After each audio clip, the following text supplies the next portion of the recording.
여러분 안녕하십니까? 반갑습니다. 시험 잘 보셨는지요? 자, 시험 이제 끝났고요. 이제 결과만 기다리면 되겠네요. 자, 오늘 이 시간에 이제 어떻게 출제가 되었는지 8회 문제에서 경향을 좀 보도록 하겠습니다. 자, 시작하겠습니다.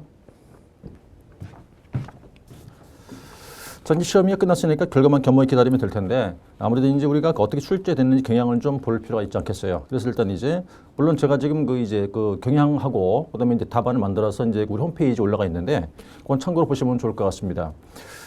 이제 일단 우리가 요번에 시험을 보고 나서 굉장히 어쨌든 특색이 있다는 걸 좀 발견을 했어요. 우선은 시험 본 분들이 아시겠습니다만, 자, 이게 지금 그 올해 그 사무관리론 문제지거든요. 네 문제인 거 아실 거라 믿고 네 문제가 나온 건데 첫 번째 특색은 말이죠. 이제 몇 가지 정리를 해보면 난이도는 뭐 크다지 높지 않았다고 판단이 돼요. 어차피 이것은 뭐 사례가 아니기 때문에 그냥 옮겨 쓰는 사안이었거든요. 그래서 난이도는 뭐 한 이제 상중하로 본다 그러면 한 중 정도 생각하면 될 것 같고요. 아주 어려운 것도 아니고 뭐 그것도 아주 쉬웠던 것도 아니었다고 볼 수 있겠죠. 한 중 정도 보면 될 것 같고요. 그다음에 이제 올해 시험에 굉장히 특색이 있어요. 이것이 어떤 뜻이었냐면 우리가 논술을 기준하지 않습니까? 40점짜리 논술을 기준하게 되면 말이에요. 우리가 이제 올해 8회 시험을 치렀어요. 그랬는데 논술이 1회 시험 때면 이제 1회 시험 때만 우리가 이제 앞에 배우는 게 행정, 협업, 촉진, 규정이거든요. 여기서 출제를 했던 겁니다. 여기서. 항상 제가 이제 강의할 때 말씀을 드렸던 건데, 그 당시는 이제 검토라고 하는 것과 결제가 논술로 한 문제로 나왔던 거예요. 당시에는. 근데 이제 사실은 1회 때 여기서 나온 이후로, 그 다음에 이제 2회 이하, 그래서 이제 2회 시험부터 해가지고 작년도 7회까지가 전부 다 논술이 요 행정, 협업, 촉진 규정이 아니라 민원, 처리, 법령에서 출제가 되었었거든요. 전부 다가. 그랬던 건데, 좀 특색인 거죠. 올해 드디어 이제 8회 시험을 치렀는데, 올해 8회 시험에서는요, 사실은 그 올해 시험을 대비할 때도 이렇게 했던 거예요. 사실은 그 이제 물론 1회, 여기서 뭐 이 두 파트가 다 중요하긴 한데, 우리 촉진 규정에서는 1회 때만 나왔고, 2회 이하 나온 적이 없잖아요. 물론 약수로는 다 나왔었어요. 논술을 지금 말씀드린 거거든요. 그래서 올해도 사실은 논술이 뭐 2편에서 이 민원 법령에서 나오지 않을까 싶은 예상을 했었던 것도 사실인데 올해는 좀 그 예상이 좀 이렇게 빗나갔다 볼 수 있겠죠. 왜냐하면 1편에서 나왔으니까. 그래서 여기서 이제 행정, 협업, 촉진 규정에서 논술을 출제를 이제 올해 했더라고요. 이렇게. 그래서 어차피 이제 사실은 회차가 8회다 보니까 1회 때 나왔고 그 이후로는 나온 적이 없잖아요. 논술 문제가. 그러다 보니까 아마 이제 올해 이제 1편 쪽에다가 만들었는 것 같은데 그리고 지금 네 문제면서 말이죠. 네 문제에서 물론 이제 올해의 문제가 논술 문제일 때 이렇게 둘로 나눴잖아요. 그렇죠? 40점짜리인데 물음 1, 물음 2 이래가지고 이제 20점씩 100점 비율을 줘서 둘로 나눴었어요. 각각 20점씩의 100점 비율을 이렇게 준 거지 않습니까? 합치면 40점이니까. 그러면 이제 이걸 둘로 나눠갖고 말이죠. 총 5개라 볼 수 있겠죠? 총 4문제였겠지만. 그럼 이게 보니까 말이에요. 자, 20점짜리가 총 5개라고 생각하시면 돼요. 그럼 이제 이렇게인데, 1번 문제가 논술이었겠지만 약술 2개를 묶어놓은 거잖아요. 이렇게. 그렇죠? 20점이니까. 그러다 보니까 20점짜리 문제가 총 5문제를 출제했다. 그런 의미가 되는 거죠.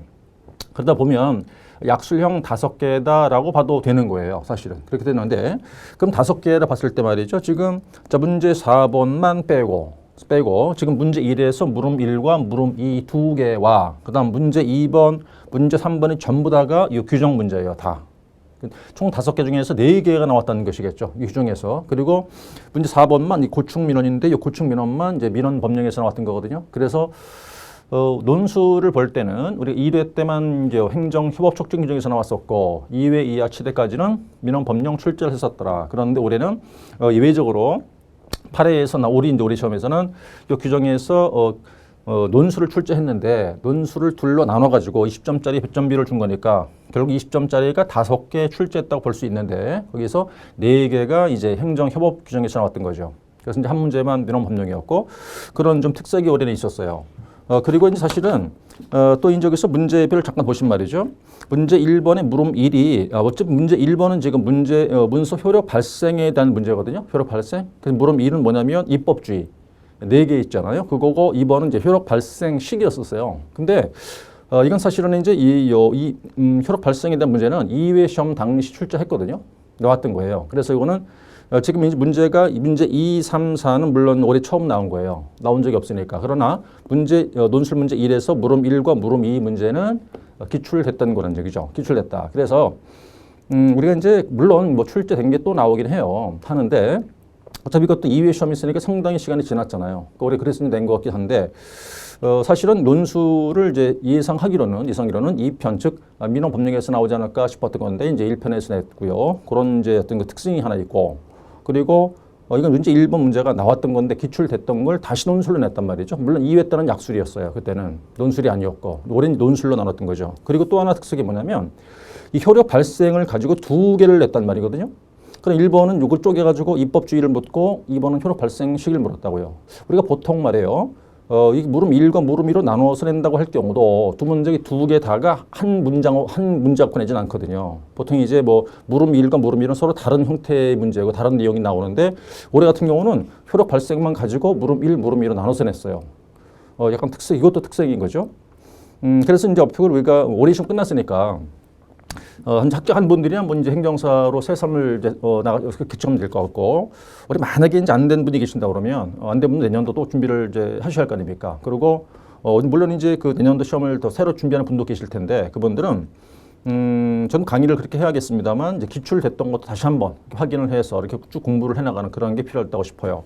그래서 우리 1회부터 해서 이제 8회까지겠으나 기출되었던 걸 다시 한번 쭉 확인 정리를 하는 게 필요하다고 싶고요. 나왔던 걸 등한시하면 안 된다는 뜻이겠죠.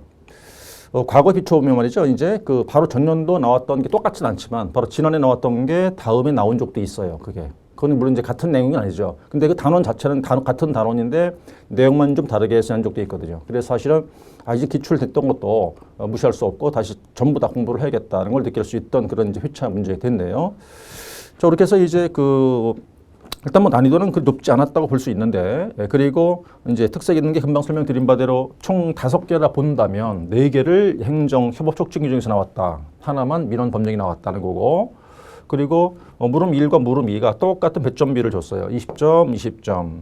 그러다 보니까 속으로 들어가서 생각한다 그러면 약술 5개다고 볼 수 있겠죠. 약술 5개다 이렇게. 그렇게 된 건데, 그리고 문제 이제 1번의 문제가 문서의 효력 발생만 가지고 2개 이렇게 냈다는 건 좀 특이한 점이 하나 있었고요. 그래서 이제 그 내년도 예상을 한번 해본다는 말이죠. 이제는 사실은 이제 비중을 똑같이 둬야 할 것 같아요. 비중을. 왜냐하면 추세를 본다 그러면 지금 물론 많이 나왔던 건 민원 법령에서 많이 출제를 했지만 올해 같은 경우를 비춰봤을 때 우리 내년도 9회를 대비한다 그러면 어차피 이제는 뭐 1편 즉 행정 협업 촉진 규정 제2편 민원 법령을 똑같은 비용을 놓고 공부를 하지 않겠나 하는 느낌이 드는 거죠.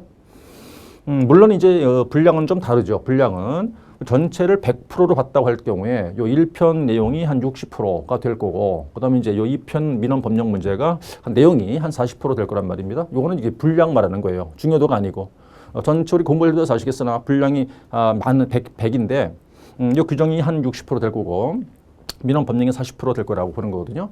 근데 분량은 그렇지만 우리가 공부할 때는 50대 50으로 놓고 이 비중을 두고 이제 공부를 해야겠죠. 뭐 그런 특색이 있게 됐습니다.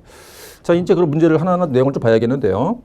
그리고 지금 거기서 문제 2번이 지식행정의 문제면서 이제 원나라 시스템이죠. GKMC 문제이고 3번이 업무 편람이었고 4번이 구축민원 문제였거든요. 제 수업을 들은 분들이야 뭐 이제 생각이 나시겠습니다만 사실은 이 문제 2번입니다. 요 지식행정 이거 중요하다고 굉장히 강조를 많이 했던 거거든요. 그리고 오늘나라 시스템도 이것도 이제 중요하다 했으니 강조를 좀 한 기억이 있는데 그리고 이제 4번 문제 같은 경우 있죠. 구축민원 이것도 제가 굉장히 강조를 많이 했던 거예요. 얘 가치가 있을 것 같고 이상이 된다고. 그래서 아마 이제 그 연습이 잘 됐다면 이거는 뭐 큰 무리 없이 답안을 썼을 거라 판단이 됩니다. 그런데 사실은 물론 이제 1번 지문도 우리 기본서 그 기본 교재 있잖아요. 문제지 편에 물론 들어가 있고 그다음 문제 3 업무 편람 내용도 이제 우리가 문제를 한번 풀어본 적이 있었는데 어차피 이제 그 네 문제였겠으나 1번은 사실은 효력 발생을 가지고 논술을 낼까? 이건 예상이 좀 어려웠었죠. 또 기출됐던 분이기도 했고 그런 부분도 있고요. 그다음에 어차피 이제 2번과 3번, 4번은 다 예상이 됐던 것들이긴 해요. 그래서 2번 문제가 지식행정 거기 나올 거라고 예상이 됐던 것이고 그다음 4번도 중요하다 강조했던 것이고 나올 거라고 예상됐던 그런 문제거든요. 그래서 뭐 다행스럽게 이제 강조했던 내용들이 출제가 돼서 조금 안도를 한 경우 안도를 한 이제 했는데 자, 이제 문제를 그럼 보자고요. 먼저 문제 1번의 문제가 이제 행정 업무를 수행하는 과정에서 문서 효력 발생 시기는 중요하다. 다음 물음에 답하시어 놓고 40점 100점을 줬어요. 문제 1번의 문제가 효력 발생 시기에 대한 입법 주의에 관하여 설명하시오. 20점. 2번이 문서, 가로 열고 전자문서, 공고문서를 포함해서 효력 발생 시기에 관한 설명하시오. 20점 이랬거든요. 물론 요 답안을 제가 만들어서 이제 그 파일로 넘겨드렸잖아요. 여러분께서는 지금 다운 받아서 보실 수 있을 거예요. 그래서 1번의 문제는 효력 발생 이제 시기 문제인데, 발생 시기에 대해서 입법주의를 물었단 말이죠. 입법주의는 4가지 있는 거잖아요. 4가지. 물론 답안을 제가 드렸으니까. 그럼 목차를 한번 보실게요. 어떻게 답안을 만들었나?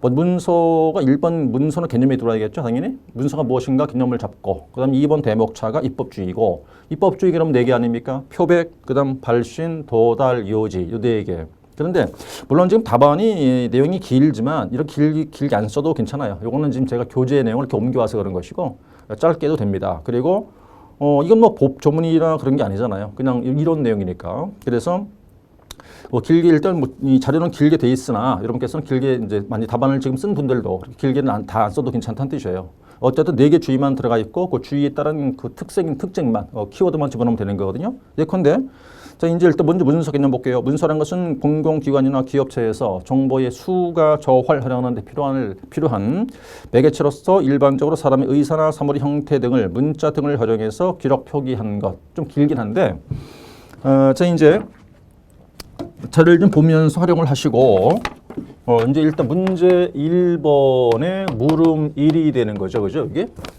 그럼 이거는 이제 입법주의에 대한 내용을 물은 거니까 1번 목차는 당연히 문서를 묻잖아요. 그럼 당연히 문서가 무엇인가 문서의 개념이 일단 들어가 줘야겠고요.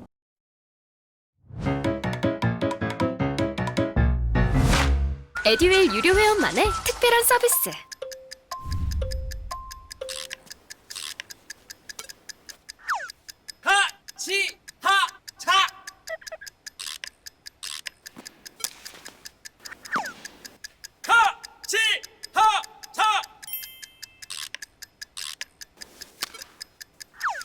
정답!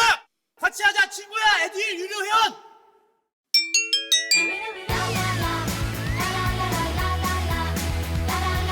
친구 소개하고 현금 받는 혜택. 오직 에듀윌 유료 회원에게만. 에듀윌. 이건 이제 개념이니까 그럼 길게 써 있겠으나 저는 조금 말을 줄여볼게요. 이제 일반적으로 이건 이제 사람의 의사 등을 그죠?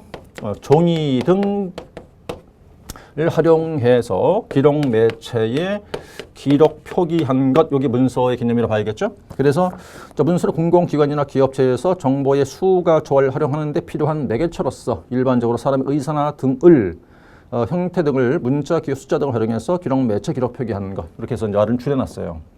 그 다음 두 번째 이제 문서의 효력 발생에 따른 입법주의라고 돼 있는데 여기는 이제 4개의 입법주의가 있을 것이고 일단 순서는 여기 이제 표백주의였었죠.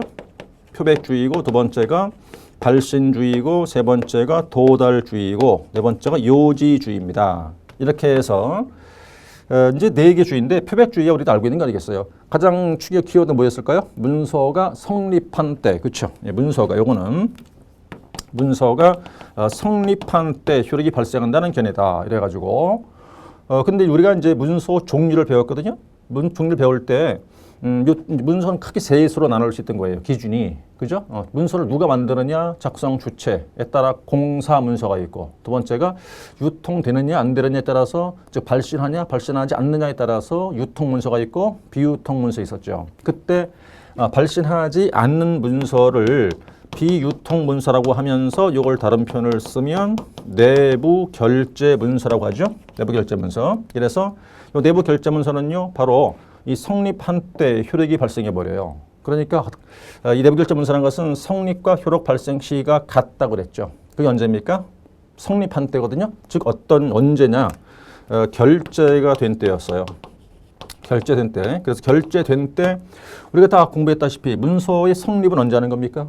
결제되면 문서로 성립하죠. 그러니까 이제 이 비유통 문서일 때는 결제된 때 성립과 아울러 효력도 발생한다는 그런 뜻입니다. 그게 표백주의 내용이었고요. 그다음에 발신주의에 뭐 말 그대로 이제 발신된 때죠. 예, 발신된 때 효력이 발생한다는 견해다 그래가지고 길게 써 있겠습니다만 쭉 거기 자료에서 네 번째, 다섯 번째 줄 좀 보시면 민법 제 455조와 531조의 예를 들 수 있다. 그런 경우 두 가지가 발신주의고, 그다음에 우리는 이제 이 도달주의가 사실은 중요한 사안이죠. 왜냐하면 이제 민법상 의사표시와 우리 행정협업 촉진 규정에서는요 효력 발생 시기를 도달주의를 취하고 있거든요. 도달주의를 취한다. 그래서 이거는 당연히 도달된 때 효력이 발생한다는 견해지 않습니까? 그리고 이게 일반 원칙이라고요. 물론 2에 또 나오겠으나, 그럼 도달된 이라는 것은 자 이제 이게 종이문서면 상대방이 도달된 때겠지만 그것이 전자문서일 수도 있잖아요. 전자문서더라 그럴 때는 상대방이 관리하고 있는 시스템에 입력된 때 효력이 발생한다라고 보는 거죠. 이때 도달된 때로 보는 거거든요. 그러니까 종이문서면요 도달된 때일 테고, 전자문서라면 상대방 시스템에 입력된 때를 도달된 것으로 본다. 그래서 우리 이제 행정협업 촉진 규정에서는 요 도달주의를 효력 발생 시기로 보는 거죠. 그다음 요지주의라는 것은 뭐 상대방의 뜻을 안 떼거든요. 상대방의 뜻을 이제 인지한 때다. 인지한 때 효력이 발생한다는 견해다. 이렇게 되는 건데, 그래서 물음 2는 어차피 20점짜리다 보니까 이 입법주의 가지고 한 15점 정도 배점 비율이, 그리고 개념 정도 한 5점 정도 주면 될 것 같아요. 그런데 물론 20점이라고 하더라도 20점 다 줄 수는 절대 없겠죠. 만점은 없는 거니까. 그러니까 아마 뭐 잘 주면 한 10점, 12점 정도를 줄 텐데 여기선 문제 배점 비율을 차지하게 될 거라고 이렇게요. 그래서 일단 여기는 4개 주의만 기억나면 되는 거였어요. 표백, 발신, 도달, 요지. 그리고 지금 드린 자료에서 그렇게 길게 안 해도 되고, 가장 핵심되는 키워드가 뭘까요? 표백주의란 언제입니까? 성립된 때, 내부결제문서인 경우 같은 경우, 발신주의나 발신된 때, 도달주의가 도달된 때고, 이런 정도를 키워드를 중심으로 해서 문장 만들면 되는 거였죠. 이게 문제 1의 문제고, 그다음 문제 물음 2가 이건 이제 그야말로 효력 발생 시기죠. 언제 효력이 발생하느냐라고 하는 건데, 효력 발생 시기라고 해놓고, 사실 저는 이제 그를 발생 시기를 물었지만 사실 개념문도 필요해서 1번 목차 보세요. 목차가 한 2개 있죠. 첫 번째는 우선 이제 개념을 집어넣었어요. 개념을 집어넣는데 지금 문제 지문이 뭘 묻고 있냐면 행정 효율과 해법 촉진에 관한 규정상 문서 가로 열고 전자문서와 공고문서 포함 효력 발생 시기를 물었잖아요. 그래서 일부러 요 개념을 말입니다. 우리 규정상 공문서의 개념을 1번 목차로 잡았던 거예요. 요게 지문을 통해 갖고 이렇게. 그래서 이제 우리 규정에서는요 법제 이제 3조에 있었죠. 3조. 그래서 3조 제1호 2호 이게 뭐냐? 공문서 개념이에요. 요 3조는요, 이게 용어정인데 3조 제1호가 공문서, 2호가 전자문서였거든요. 이제 그래서 이제 여기서 요렇게 이제 구분을 해봤던 거죠, 지금. 요 두 개는 우리 규정 3조 제1호, 제2호 이래가지고 첫 번째는 공문서죠. 공문서. 자, 공문서 그러면 뭐 내용이 다 아시겠으나 짧게 줄여볼 때 공무원 또는 행정기관에서 공무상 작성, 시행, 접수한 모든 문서가 공문서였죠. 그 다음 두 번째가 2호가 전자문서였거든요. 자, 컴퓨터 같은 정보처리 능력 가진 장치에 의해서 전자적인 형태로 작성이 되거나 송수신되거나 저장된 문서, 이게 전자문서였습니다. 자, 그 다음 요거는 말이에요. 법령은 우리 이제 이건 민원 처리 법률 시행령 제30조 제1항 규정된 문서를 말하는데, 이것이 행정기관장이 다음과 같은 조치를 취해서 민원인에게 직접 통지를 했다. 민원이 직접 출력했다. 이때 우리 3조 제1호에 따른 공문서로 보겠다. 그 내용이죠, 이게. 그래서 그 내용 보시면 되겠네요. 그래서 이제 뭐 세 가지 나오네요. 위변조 방지, 출력 문서 진위 확인 조치. 그 밖에 위변조 방지 위해서 행정안전부 장관이 고시한 조치. 이렇게. 그래서 이제 요거를 내용은 저는 안 쓰고요. 거기 있으니까 민원 처리 법률 시행령 해서 30조 제1항 공문서 이렇게 보는 거죠. 뭐. 이걸 넣은 이유가 어차피 이건 하나의 또 별도 문제니까 아무래도 이제 개념을 집어 넣을 필요 있단 말이죠. 그래서 이거는 이제 일단 우리 규정 공문서 개념으로 넣고, 자, 그리고 두 번째가 이제 이게 효력 발생 시기를 묻고 있는데, 지금 지문을 보세요. 거기서 전자문서를 일부러 넣었잖아요. 공고문서도 일부러 집어넣었죠. 그래서 그거를 목차를 만드시는 거예요, 여러분들은. 그랬어야 될 거라 봅니다. 지금 제가 만든 목차 보세요. 먼저 1번이 이제 2번 건 2번 대목차인데 이건 이제 시기를 묻는 거니까 첫 번째가 일반 원칙. 그래서 일반 원칙. 이것은 이제 일반적으로 쓰이는 효력 발생 시기 말하는 거고 지금 예외의 경우가 두 개를 주고 있어요. 자, 두 번째가 전자문서. 그리고 이제 세 번째가 공고문서. 이렇게 지금 보기를 지금 지문을 주고 있거든요. 그래서 이거는 그 지문대로 목차를 만드셔야 되겠다 이 말이죠. 그럼 일반 원칙은 당연히 앞서 설명드렸잖아요. 이거 써볼 때. 아까 이제 입법주의에서는 4개 주의가 있지만 우리 이제 행정협업촉진 규정에서는 어떤 주의를 취한다? 도달주의를 취한다 그랬잖아요. 이게 일반 원칙이에요. 그러니까 일반 원칙 그러면 결국 이제 짧게 써볼게요. 일반 원칙은 도달주의다. 도달주의. 도달된 때 효력이 발생한다는 게 우리 규정이죠. 요게. 그럼 전자문서, 그럼 지금 지문이 있었거든요. 전자문서란 것은 앞서 얘기했겠지만 이것도 이제 도달주의를 취하는 거 아니겠어요? 다만 전자문서란 것은 상대방이 관리하고 있는 그 시스템에 입력된 때 도달된 거로 보는 거니까 이때 효력이 발생한다 보는 거 아니에요. 그다음에 이제 공고문서란 것은 여기서 이제 이 공고문서는 내용이 보시면 우리 규정상 공고문서와 그다음 행정절차법상 공고문서가 좀 다르죠.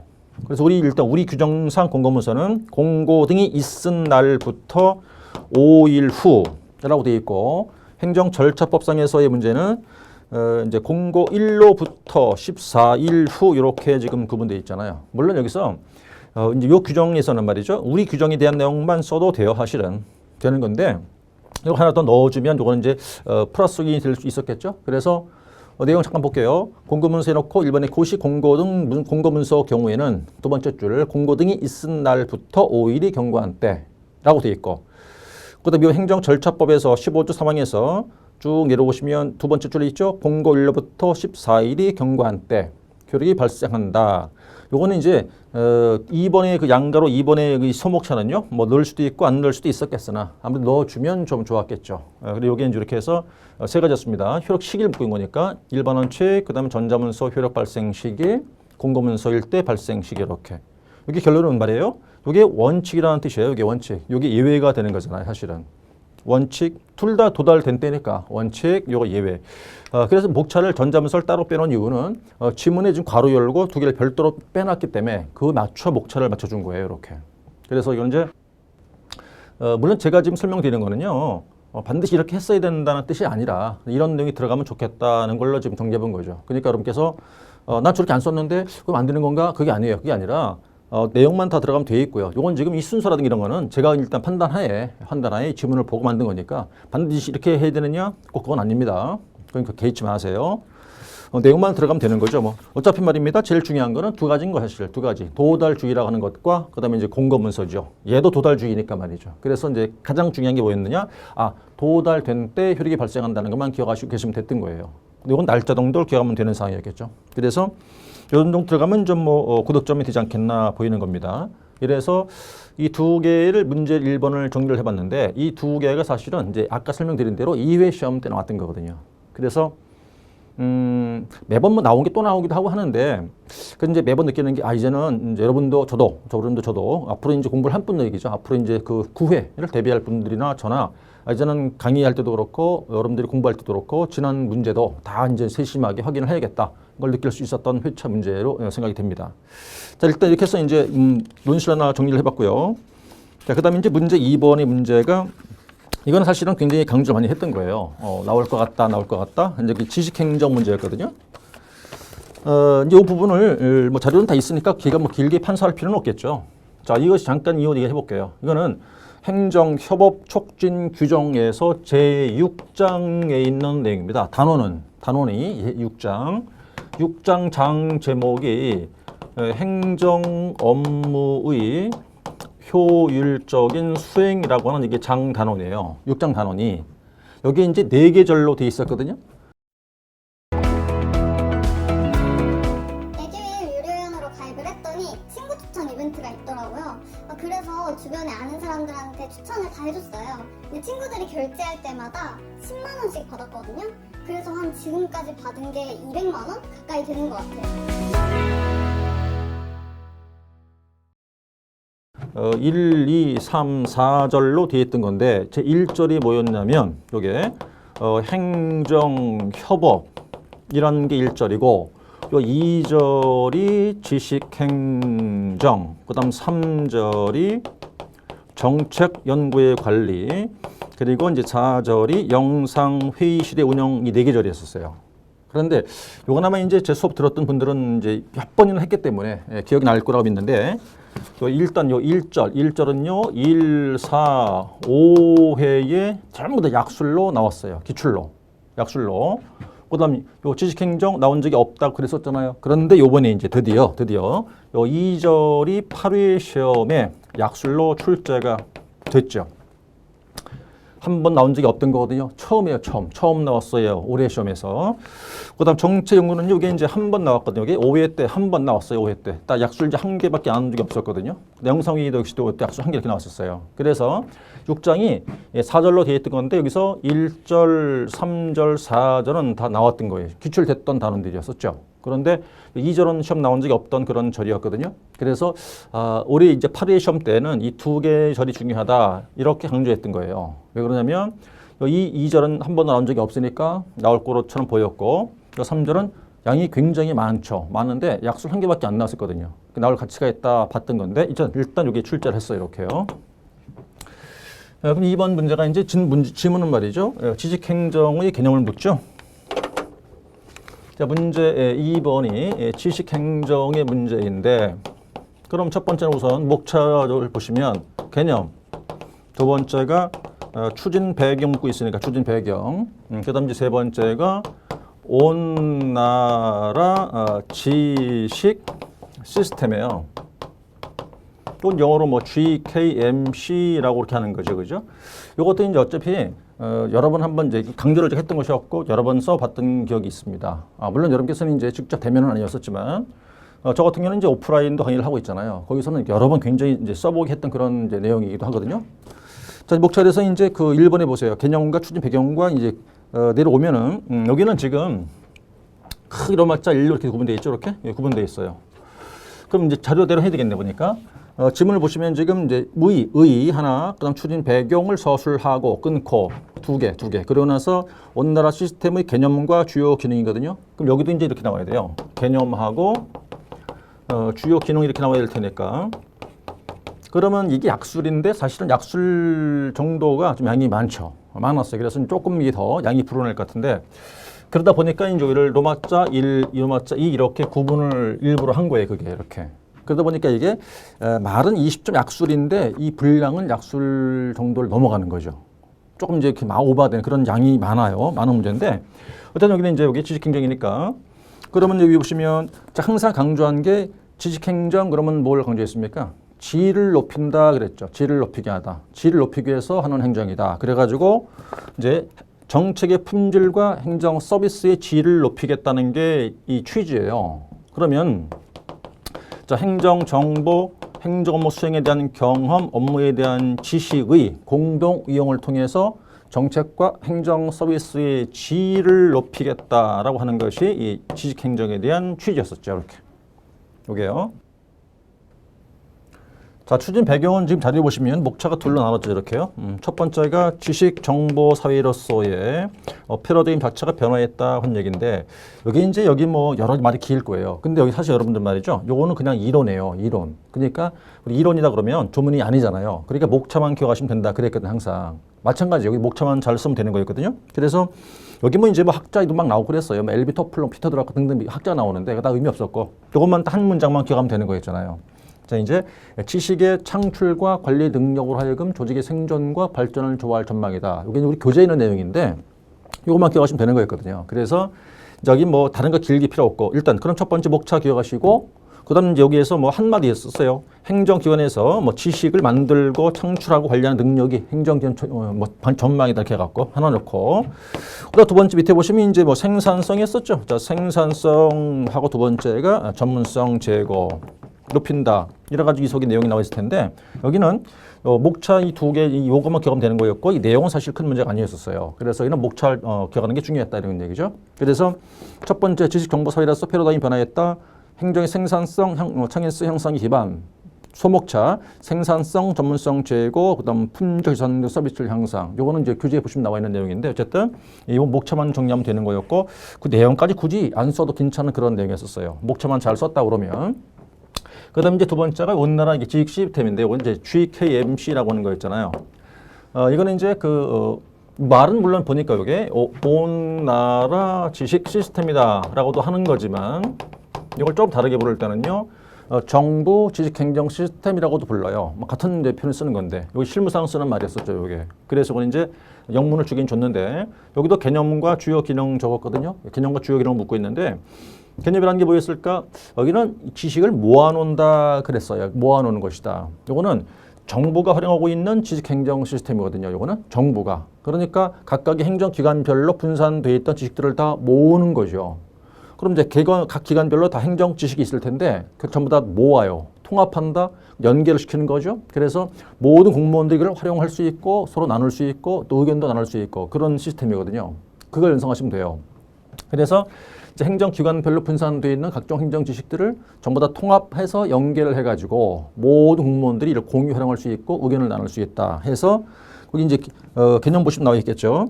이건 이제 지식을 모은다 그랬거든요. 이걸 지식을 모두 모아가지고 연계를 해서 이를 이제 공유할 수 있고 활용할 수 있는 시스템이다 이렇게 하는 건데 정부의 단일 지식창구로서의 지식관리 시스템이다 그랬죠. 자, 그다음에 여기는 말이죠. 이건 두 문자를 외워보세요 그랬거든요. 제가 수업할 때.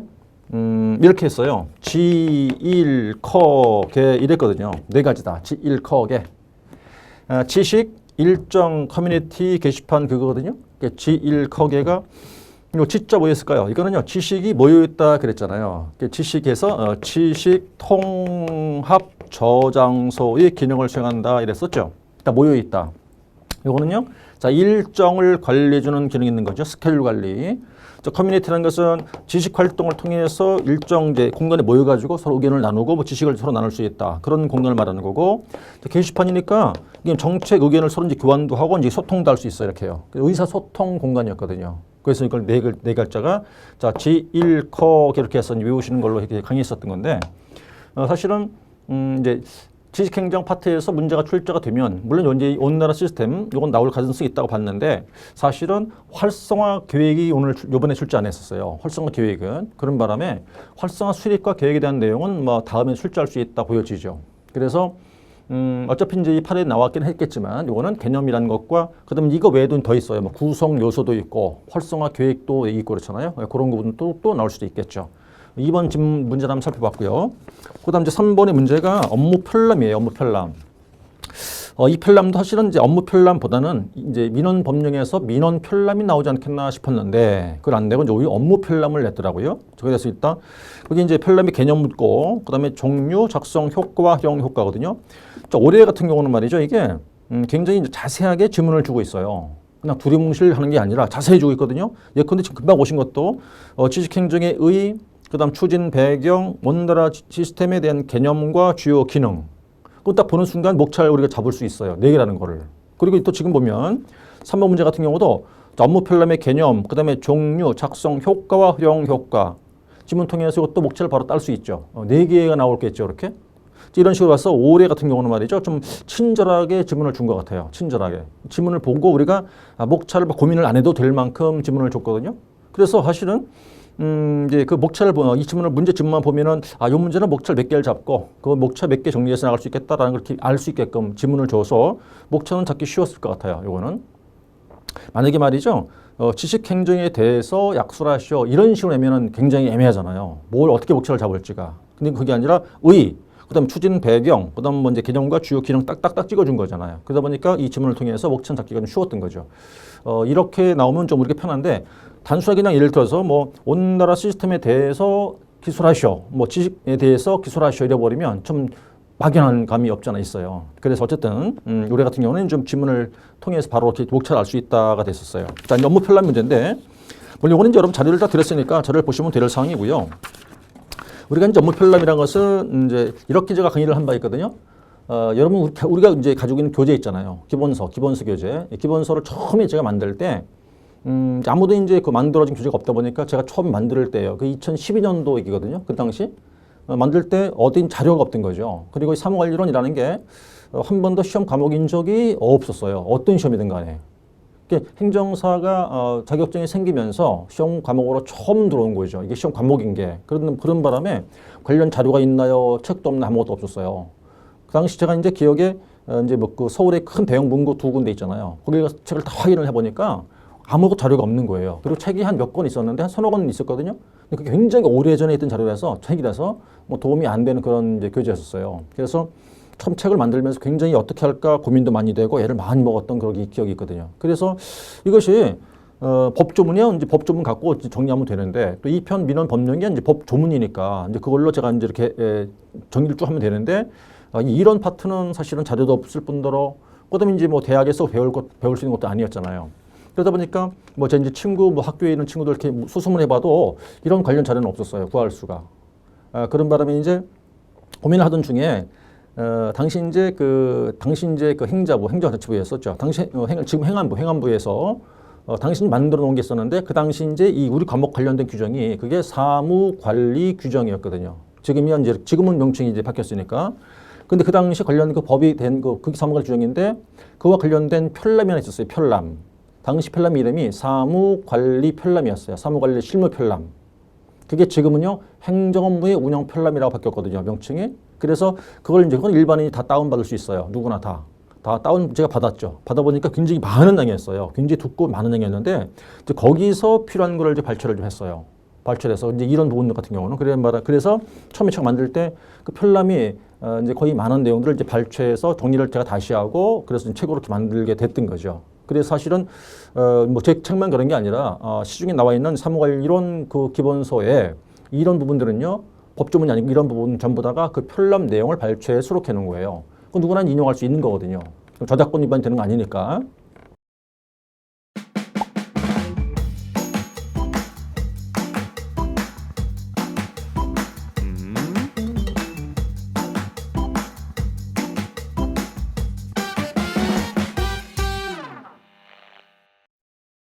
그래서 그 바로 지금 말하는 편람이 바로 그 편람 말하는 거예요. 그래서 이제 그 편람은요, 당시 이제 지금 행정안전부에서 발간한 편람이거든요.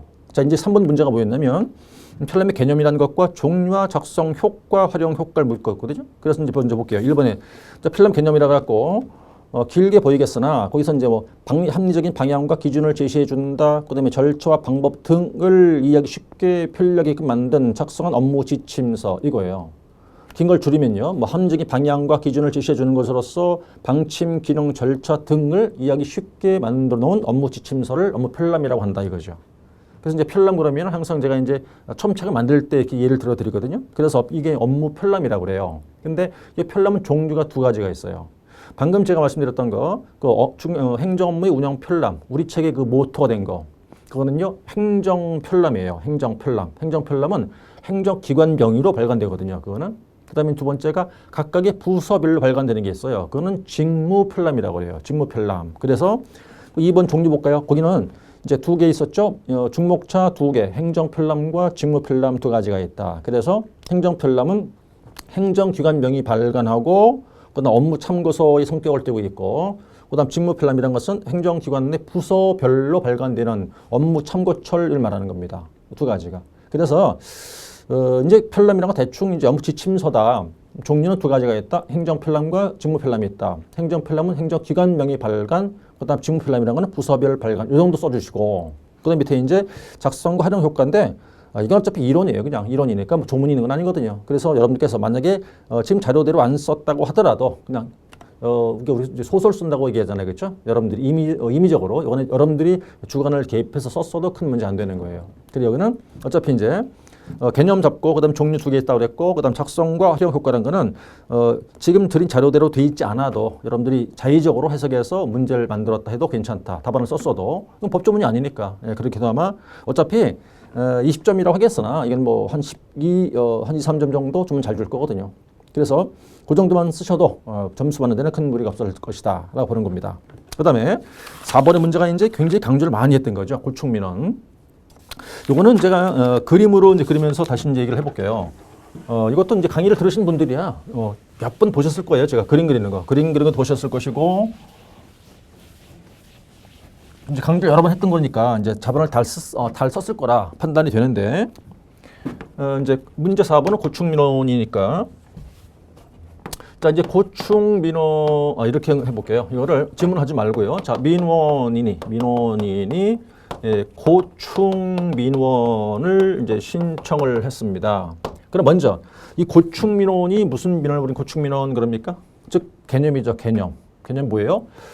행정기관에 자 이제 첫 번째죠. 우리 세 가지 나올 테니까 행정기관의 위법 부당한 처분, 또 소극적인 처분, 세 번째 불합리한 행정제도 이렇게 나오죠. 그러니까 첫 번째 행정기관의 위법 부당한 처분이나 또 이제 소극적인 처분이나 어떤 불합리한 행정제도 때문에 국민의 권리를 침해당한다든가 즉 편익을 이제 침해당하는 거였었어요. 그래서 여기는 이제 그 지문을 보시면 되겠고, 그래 어쨌든 판서 안 할 테니까요. 문제 첫 번째 보시면 이렇게 돼 있죠. 첫 번째 위법 부당한 처분, 두 번째가 소극적인 처분, 세 번째 불합리한 행정제도 세 가지가 원인이에요. 그래서 국민의 권리를 침해하거나 불편 부담을 주는 건데 거기 보면 현역 장병과 군 관련 의무 복무자의 고충민원도 포함된다고 되어 있었죠. 그러니까 우리가 군인과 사회 복무 요원이라고 하잖아요. 그들 고충민원도 포함되어 있다는 거죠. 그리고 거기 보시면 조문 하나 보일 거예요. 약칭 국민권익위원회법 제2조 제5호. 그 국민권익위원회법 제2조가 용어정이에요. 그 용어정이 5호에 이게 있는 거죠. 그걸 이제 끌고 온 건데 이렇게. 자 어쨌든 그 민원을 신청했어요. 그럼 이제 민원이 접수가 됐겠죠. 자 됐다고 치면 그럼 이제 접수해서 처리해 준 다음 회신할 거 아니겠습니까? 그래서 일단은 이제 고충민원을 접수를 해가지고 여기서 이렇게 처리해서 민원인에게 처리 결과를 회신을 했습니다. 통보했어요.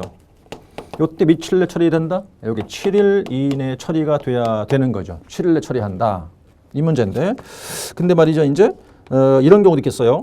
우리가 이 처리 주려 얘기했는데 7일 내 처리가 어려워요. 왜냐하면 실조사 같은 걸 해야 되거든요. 현장 조사 뭐 이런 것도 있을 테니까. 그래서 현장 조사를 한다 그러면 올해 이제 14일입니다. 14일의 범위 내에서 뭐 할 수 있느냐? 실지 조사를 할 수 있어요. 근데 이것도 연장이 또 필요할 수 있거든요. 연장이 필요하다? 그러면 다시 그것도 이제 7일 이내 범위 내에서 연장이 됩니다. 그러면 보세요. 여기서 여기 지금 14일과 7일 요 두 가지는 요 처리 기간에 포함되면 안 되겠죠. 당연히 그죠? 여기서는 이제 원칙적 기한은 7일 내 처리한다. 그러나 14일 내 연장 조사 기한이 필요할 수 있다. 그다음 연장할 수도 있고. 자, 처리 통보했습니다. 이렇게 통보했는데 민원인이 이 통보 결과가 마음에 안 든 거예요. 그래서 이거를 한 번 더입니다. 번호를 매겨볼까 하면 이렇게 자 이게 고충민원 신청 1번이었었죠.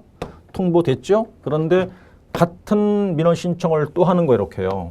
여기 2번이 되는데 무슨 얘기냐면 자 동일한 고충민원 신청을 또 했다 이 말이죠. 그러면 이때는 이제 행정기관에서는 이거를 2번의 경우니까 감사부서로 하여금 이걸 조사하게 해요. 이렇게 조사하게 합니다. 그다음 조사했겠죠? 조사 결과를 다시 한번 이렇게 또 결과를 통보한다고요. 다시. 자 통보했다고 그러죠. 그럼 이건 동일 고충민원인 경우라니까 일단은 감사부서로 하여금 조사하게 한다는 게 중요한 내용이 될 것이고, 그다음에 이제 만약에 고충민원 신청한 게 정당한 사유가 있어요. 정당한 사유가 있다. 원처분을 취소하든가 변경해 주든가 조치를 취해 줘야겠죠. 그런 내용이 있게 되고, 그다음에 이제 지금 일단 감사부서 조사를 거쳐서 통보된 민원인데도 역시 마찬가지로 마음에 안 드는 거예요. 그러면 그다음에 이제 민원인이 뭐 할 수 있냐면 민원 쪽에서는 이렇게 한 번 더 해가지고 요거를 자, 그 감독기관에다가 다시 한번 신청을 또 합니다. 그럼 요 1번, 2번 아니에요? 그럼 3번이겠죠. 3번. 그러면 이 고충민원과 관련된 내용에 대해서 그 행정기관을 감독할 수 있는 감독기관에다가 고충민원 신청을 또 하는 거예요. 이렇게. 그러면 이제 감독기관에서 여기서 내용 조사했을 거 아니겠습니까? 그리고 이제 행정기관으로 이 내용을 통보해줘요. 이렇게. 통보해주면 여기서는 행정기관에서는 통보를 받아서 다시 처리한 다음에 다시 또 이렇게 마지막으로 회신해주게 되는 경우겠죠. 그래서 통보가 되니까 그러면 신청을 몇 분이나 볼까요? 한번. 첫 번째 일단 고충민원 신청했습니다. 첫 번째 접수 처리했죠. 7일 내 처리해 줍니다. 마음에 안 들었다고요? 한 번 더 신청을 또 합니다. 그럼 고충을 그러면 감사부서로 하여금 조사하게 한 다음에 결과 통보하게 되고 그래도 마음에 안 든다. 그럴 때 민원인은 감독기관에다가 다시 한번 신청을 또 할 수 있어요. 감독기관에서는 처리하고 이를 통보할 것이고 행정기관에서 그걸 감안 처리한 다음 통보하게 될 것이고 이렇게 한 번, 두 번, 세 번에 걸쳐서 신청이 된다 이랬었거든요. 자, 그다음 날짜는 이제 여기 보니까 7일, 14일 내 실조사는 기간이 있었고 그다음 7일 내 연장할 수 있다. 7일, 14 연장 기한이 있었거든요. 그다음에 이제 이렇게 되는 게 불구하고 보세요. 첫 번째, 두 번째, 세 번째 이렇게 통보를 다 받았어요. 아니면 그 받는 기간 중에 있을 수도 있어요. 자, 그렇다고 하더라도 민원인은 별도로 이제 국민권익위원회죠. 국민권익위원회라든가 이제 각 시도에 있습니다. 그건 이제 시민고충처리위원회라고 그래요. 여기다가 다시 또 고충민원 신청을 또 할 수 있다 이렇게 되는 거죠. 그래서 제가 강의할 때 이걸 이제 그림으로 먼저 숙지하십시오 이랬어요. 그 다음에 그림이 되시면 이 그림의 순서에 따라서 목차를 딴다 이랬거든요. 그래서 이제 지금 먼저 1번의 고충민원 개념이 정리되어 있겠고요. 저 개념. 문제 지문이 뭘 묻고 있냐면 고충민원의 개념과 처리 절차를 묻고 있거든요. 개념과 처리 절차. 그래서 아까 이제 여기에 개념 정리해봤고 이게 절차가 되는 거예요. 이렇게요. 그럼 자, 이 그림 보신 대로 해서 목차를 따내보니까 1번의 개념 나왔고 2번의 처리 기간 나왔죠. 7일 내. 3번 여기죠. 동일 민원 또 신청하는 거. 동일 고충민원 반복 제출한 것. 그 다음 4번 정당한 사유. 다섯 번째 실제 조사. 조사 기간 14일 연장 7일 해놓고 거기 산입하면 안 된다는 뜻이고 그 다음 감독기관 고충민원 신청 있었죠. 거기 이제 대상 고충민원이 뭡니까? 감사부서 조사 거친 민원이 대상 민원이잖아요. 그 내용이고 그 다음 결과 통보하는 내용이 나오고요. 그 다음 이제 7번 대목차가 국민권익위원회 등의 신청이 또 있는 것이죠. 그래서 이거는 여러분도 이제 모의고사를 보신 기억도 있을 거예요. 제가 전범위 할 때 만들어서 이제 문제를 이렇게 넣었었잖아요. 그리고 물론 이거는 뭐 이제 문제집도 있고 고대 있고 뭐 여러 가지 이제 이렇게 모의고사도 본 적도 있고 그랬을 거예요. 전범위에서. 그래서 이 문제는 제가 이제 그 시험 끝나고 바로 이제 그 수험자분들한테 통화를 이렇게 했어요. 전화를 이렇게 받았는데 이제 강조했던 거니까 특히 이 고충민원 이건 뭐 잘 썼다, 완벽히 잘 썼다, 뭐 안 틀리고 잘 썼다. 그리고 아까 뭐 지식행정 파트도 잘 썼다고 말씀하시더라고요. 그리고 효력 발생의 문제는 강의 시간에 계속 이제 이렇게 짧게나마 이게 했으니까 기억나서 썼다고 생각하시는 거고 오히려 업무 편람을 잘 기억이 안 났다는 분이 인식을 했었어요. 하여튼 어쨌든 자 이렇게 해서 네 문제를 다 살펴봤는데. 자, 지금 뭐 설명드린 것이 이제 그냥 이렇게 쓰면 좋았겠다라는 정도 말씀을 드린 거고 반드시 이렇게 했어야 된다는 뜻은 아니니까 여러분들 그냥 여러분 쓰신 대로 받으시면 되겠죠. 자, 어쨌든 수고 많으셨고요. 이제 발표하고 나오겠으나 이제 합격하신 분들은 이제 축하를 드립니다. 축하드리고 행정사 오픈을 해서 돈 많이 버시는 되면 좋겠고요. 이제 부득이 이제 안 된 분이 계실 텐데 그분들은 이제 잠깐 실수로 그런 거니까 한 번 더 도전해 보시면 좋겠습니다. 도전해 보시고. 이제 어차피 한 번 시작하는 거 끝을 봐야겠죠. 혹시 안 된 분이 계신다 그러면 한 번 더 도전해 보시기를 권고를 드립니다. 자, 수고 많으셨고 이제 결과만 잘 겸허하게 기다리면 되겠네요. 그동안 고생 많으셨고요. 이제 푹 쉬시면서 결과를 기다리면 되겠습니다. 자, 이렇게 해서 이제 간단하게나마 총평과 내용을 한번 살펴봤어요. 자, 도움이 되면 좋겠고요. 어쨌든 다시 마지막으로 한번 자, 합격한 분들은 축하를 드리고 불합격한 분들은 한 번 더 도전해 보십사라는 말씀을 드리면서 해설 강의를 마치도록 하겠습니다. 고맙습니다.